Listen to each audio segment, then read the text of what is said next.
Hello, Chickchang back with the third part of Halo Ghost of Onyx. If you missed any of the previous videos, they will be in the description below. Let's get started. We start off with the last group to join everyone at Onyx. Well, partially. An undefeated, revered, and incredible warrior named Zaitan Jar Wantanire gathered as many people in the fight versus Jiralhane, explained the great schism to them and what they must do now. However, another Sangheili disagreed on what they should do first. None other than Voro Mantakri stated that the flood should be dealt with first. Zaitan sees his logic, but believes that they can ambush the brutes and take them out quickly, and then be able to eradicate the flood. Another elite, however, shows the message Cortana had sent along with Halsey's attached message, proving that humans had landed on another Forerunner planet. After destroying 2 of the sacred rings, they could not be permitted to destroy this planet, even though they saved the galaxy destroying those rings, but hey, aliens don't care. Zaitan tells Foro to go and take the fleet he had just given him to take over this planet from the humans. Quasas was a grunt in charge of the human excavation tools they had gotten from Reach. He was in charge also of the Ungoi, it seemed, and he was making rounds, seeing that everything was going as it should be. However, when he headed toward the storage sector 3 looking for pods of benzene to inhale since it was a lovely lungold as he called it, there are mostly Hergok in that sector usually, so he tries to keep his distance, but because of this lovely lungold, he decides to check it out. The Ungoi comes across a device that he reads, but doesn't really understand what it means. The letters come out as N-O-V-A. Yeah, a Nova bomb. He touches the button, hearing Admiral Whitcomb say, "I am Vice Admiral Danforth Whitcomb, temporarily in command of the UNSC military base on Reach. To the Covenant uglies that might be listening, you have a few seconds to pray to your damned heathen gods." Quasas realizes it's a threat, but not sure how. When the power on the device goes out, the Hergok wants to fix it and won't let the Ungoi near it. It ends up killing everyone on board when it goes off, and about 3/5 of the fleet. Not only that, but destroyed a moon and wiped out the side of the planet that was facing the blast. Not too shabby of a plan, after all, by Whitcomb. And this fleet just so happens to be the fleet that Zaitan Jar Wantanire is in charge of, but it was after Voro had left with the fleet he was given. Back on Onyx, Kurt and the rest of the Spartans were ready to ambush a couple of sentinels. The Spartan 3s jumped the gun about half a second, and the ambush didn't go as planned, obviously, and Kurt gets the attention of the sentinel and dips while everyone else retreats. He jumps off a cliff into some water and gets away. Once back to the base, everyone is happy to see him, but he goes to Ash, Team Saber's leader, and asks why they fired early. Ash explains that the sentinels were about to be out of optimal firing position, but he knew that there was no excuse and says that it won't happen again. So they move to the next idea Kurt has. Team Saber will rig explosives in the tunnel that they hid in when everything started. Kelly will bait the 2 sentinels near the ground and detonate mines, burying them after Kelly gets through. Then Linda will snipe the Overwatch Sentinel, which is about 2 kilometers up in the air.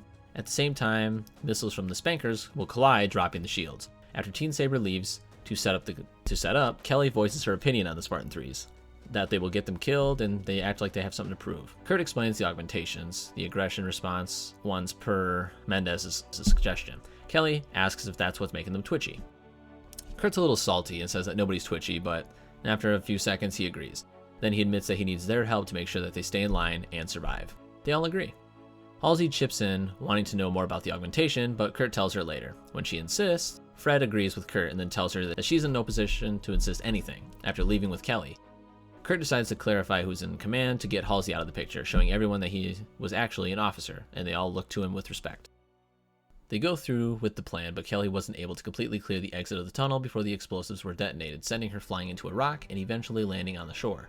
Kurt had Team Saber get to her while he saw Linda along with Tom and Lucy take down the Overwatch. After they shot it down and went to make sure it was destroyed, Kurt ran to Kelly. Ash said that they had to detonate a little early because the Sentinels were about to blast Kelly. She confirms what Ash said and tells Kurt that he did good. Now they can move on to the next part of their overall plan. Get down to Zone 67. The plan is to retrieve Team Katana and any of the Forerunner technology they can get their hands on. They fly to an entrance and have the Fenris warheads cut down and armed, ready to be moved. A bunch of the Sentinels seem to ignore them as they get closer, and most don't understand why. Halsey says it must be because each Sentinel is meant for one job, and these were not fighters, so unless provoked, they didn't care. They come to a dome structure that's 3 kilometers in diameter. While the Spartans seem to be in awe, Halsey is just disappointed, because after reading about the Halo rings, this wasn't much in her opinion. Just wait there, Doctor. They fly down to a place to land and read over 100,000 units detected. 95% of which are clusters that won't do anything, but still there are a few hundred single pairs and dual signatures, or combat pairs.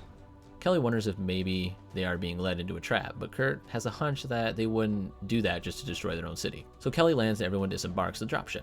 Olivia and Will scout the surroundings. Linda, Fred, Mark, and Holly get up high and set up zip lines and single beam relays. Everyone else is with Kurt except Dante and Mendez, who will stay to guard the ship. So when everyone else follows the path that Olivia and Will find for them, Will finds a chamber and leads the group to it. They find a map, and after going over it, Halsey figures out that the entire planet is also artificial. Mind blown. She moves the map across and finds 8 pods that have humans inside them. It had to be Katana. Just then, a Covenant destroyer shows up in system, and all the Sentinels are on the move. Foro Montecri arrived with his fleet in system, and the Sentinels gathered up, destroying Farsight Lost while it went to make contact with them. What a nice welcoming. The rest of the fleet opened fire, destroying 83% of them. While the surviving ones tried to reconnect for another shot, Voro orders the Absolution to jump to the North Pole. But, once out of slipspace, it was destroyed by more Sentinels. After this, Voro orders nobody to make a slipspace jump because the Sentinels could use it, but not create their own. Once he finds the Bloodied Spirit, he gets a force together to attack the demons on the planet. On board the Prowler Dusk, they drop from slipspace to scan the area near Installation 05. The Covenant battle group had already seemed to destroy itself, and nothing else happened to be nearby. They spent 15 minutes scanning before they jump into slipspace, since anything after 15 minutes was more likely to be found. After the Prowler heads back to Earth, very quickly I might add because of the slipspace anomaly, they explain what happened, and Admiral Hood sends him back out to follow the Spartans and give aid to a battle group, led by Admiral Carl Buster Patterson. The Dusk arrives at Onyx, seeing 2 Covenant destroyers, something 8 UNSC ships should be able to take care of, but unable to do a full scan once again, they enter slipspace and tell Patterson what they found. The Admiral decides to attack, which makes sense with the upper hand that he has in this fight. They drop in and destroy one of the ships before the UNSC Glasgow Kiss sacrificed itself to save the Stalingrad. The second Covenant destroyer was fleeing to the other side of Onyx, bringing the UNSC ships into a trap. 20 more warships show up. The UNSC ships increase their speed in order so that way they only take 1 barrage from the enemies, but still 2 ships are taken out, which when being fired upon by 20 is quite amazing. The Iwo Jima detonated a nuclear weapon in its engine near the Covenant vessels, destroying 2 more with her sacrifice and damaging 6 others. The 16 remaining ships flee again to regroup, but are attacked by Sentinels while the UNSC regroup behind the moon. The Dusk plants a Hornet minefield between them and the Covenant ships, hoping to create another trap.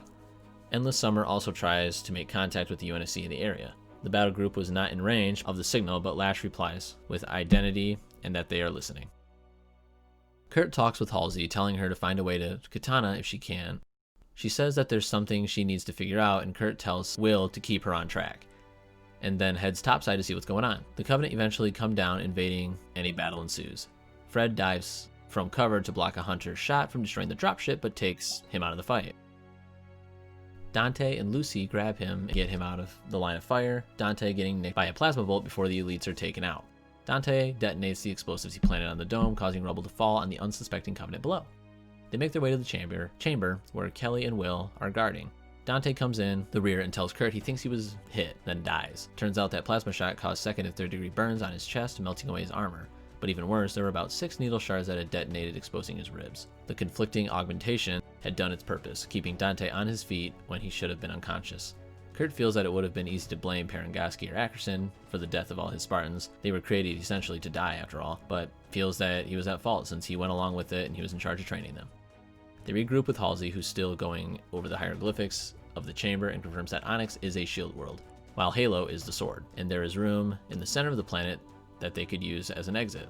Also, this room is never open, but because of the Halo ring activation, it is. Kurt figures that there's no way to get to the core of the planet from there with the amount of time that they have, but Halsey tells him that there's slipspace translocation, basically teleporting, within the planet, and they have to get to that room and retrieve anything they can from it before jumping. Endless Summer contacts Kurt, which he found odd since he thought he was destroyed by the Sentinels, but he had an escape plan. He told Kurt they had to take care of the Sentinel manufacturing plant within the planet, or else the Covenant fleet in space would be wiped out, and that the UNSC fleet in space would be next. So Halsey teleports them near the factory.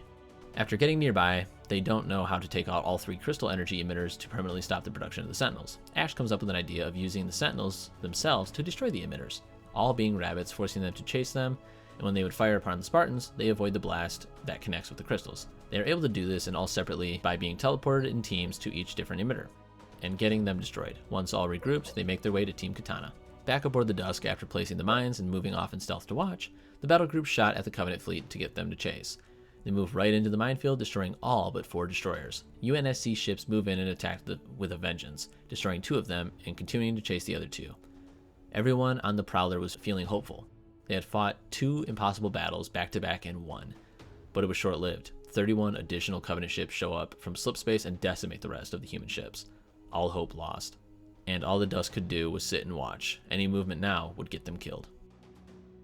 The gang had arrived to Team Katana, and when looking at the pods, Halsey figured that they were in a slipspace field, since Linda's rangefinder read infinite. So they were both there and gone at the same time. However, with their technology, they are unable at this time to let them out of the pods. So instead, they bring them with them, since you could detonate a nuke on these pods and the people inside would be safe. So the mission now is to move toward the core and retrieve the technology they can. Halsey continues to translate the Forerunner symbols and gets this: that which must be protected behind the sharpened edge of the shield, beyond the reach of the swords, for the reclaimed? But realizing that the ending probably wasn't right, Ash tells her what about reclaimers, remembering what that first sentinel had said to him. She was stunned by that word at first and then wanted to know about the first contact.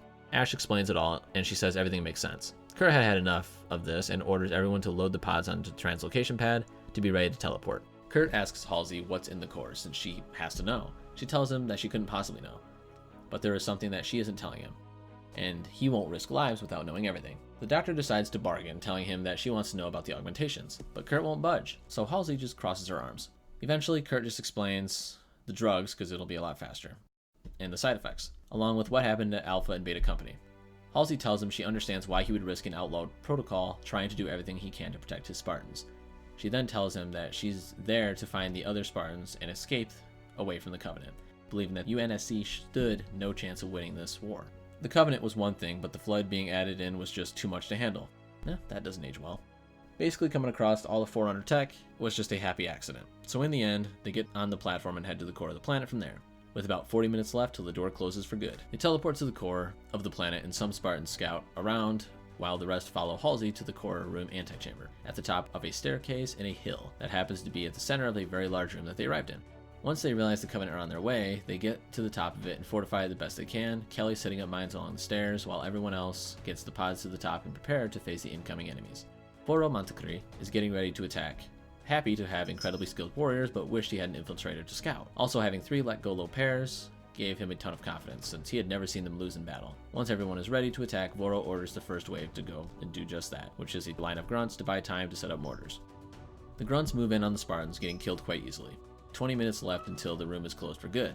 They can't let the Covenant get through, so they must hold as long as possible. Failing that, they detonate the nukes.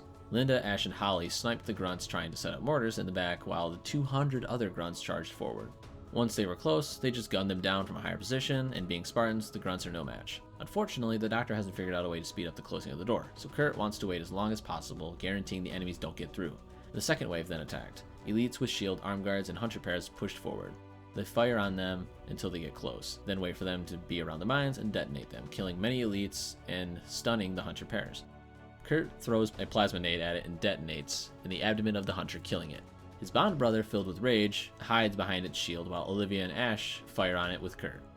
Elites and hunters reach the top from an alternate direction, but Kelly disarms the elite and killed him with his own sword, then proceeds to kill 2 more elites before being in the line of fire of Let Go Low Cannon. Holly dives between them, taking the shot, launching Kelly, Lucy, and Will aside, but killing Holly instantly.